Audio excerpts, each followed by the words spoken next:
Hi, welcome back to Cybersecurity for Everyone. I'm Dr. Charles Harry.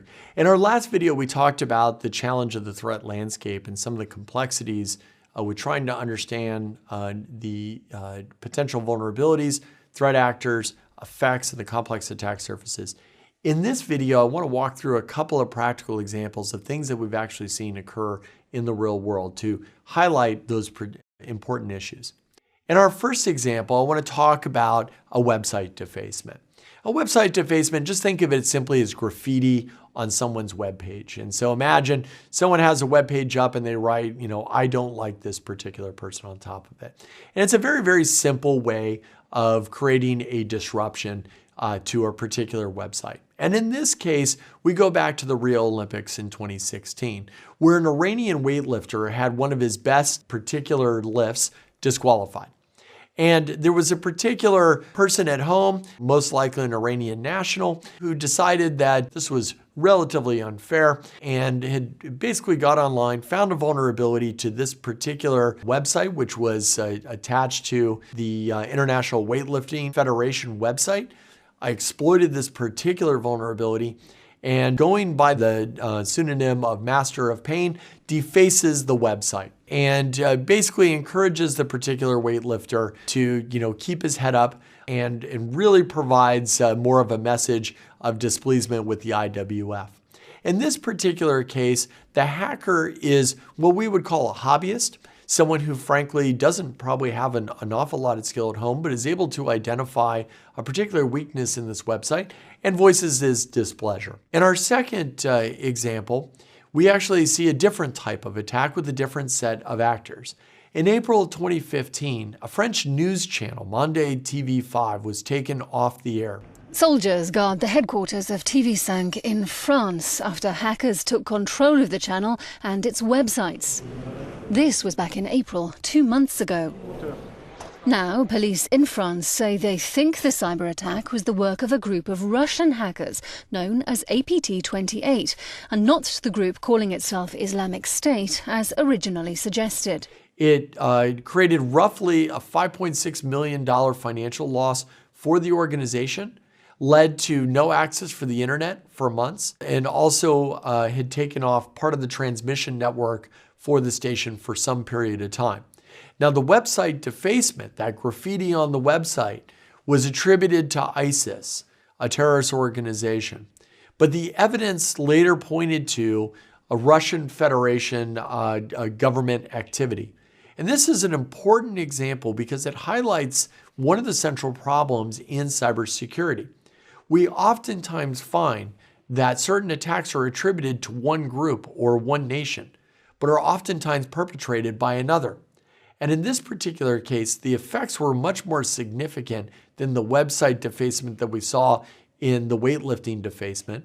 And the actors are different. Now we're actually bringing in, instead of specific individuals, we're seeing implications towards a terrorist organization and later the Russian government. So just from these two very, very simple examples, we see differences in effects, we see differences in the threat actors, and differences in the overall attack against the integrated attack surface. In a third example, we see a hacking occur against a particular hotel in Austria. And in this particular case, threat actors or hackers got access to one of the central application servers inside the hotel, one that controlled the ability to encode the electronic keys, the keys that we all use to get in and out of our hotel rooms.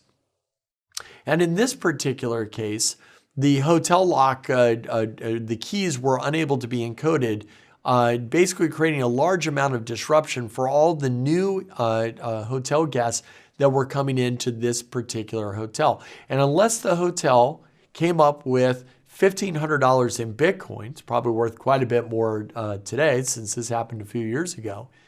But unless they came up with $1,500, the attackers would not provide the means to unencrypt that application server, which would allow them to resume operations normally.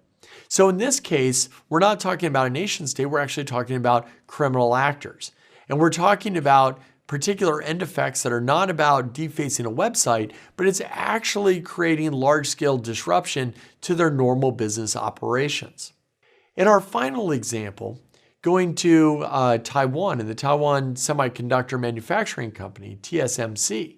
Many of you have probably never heard of this particular organization, but they are the supplier of the system on a chip components for iPhones and iPads, a central vendor for the Apple Corporation. And in this particular case, TSMC said that a number of its computer systems and its fabrication tools were infected. And they estimated that they were going to be down for 3 days. And in this particular case, what ends up happening is that one of their manufacturing lines is brought completely down.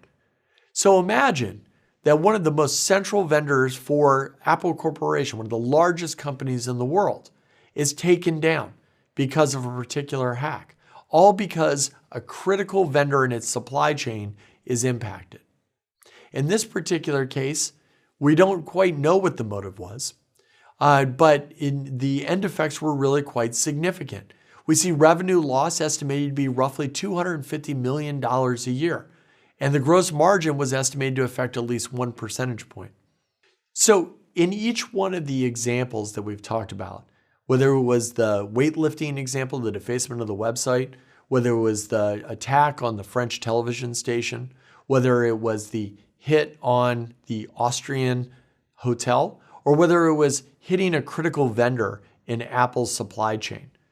In each case, there were differences in motive, in skill of the attacker, the target, the end effects, and the impact of in the complex attack surface.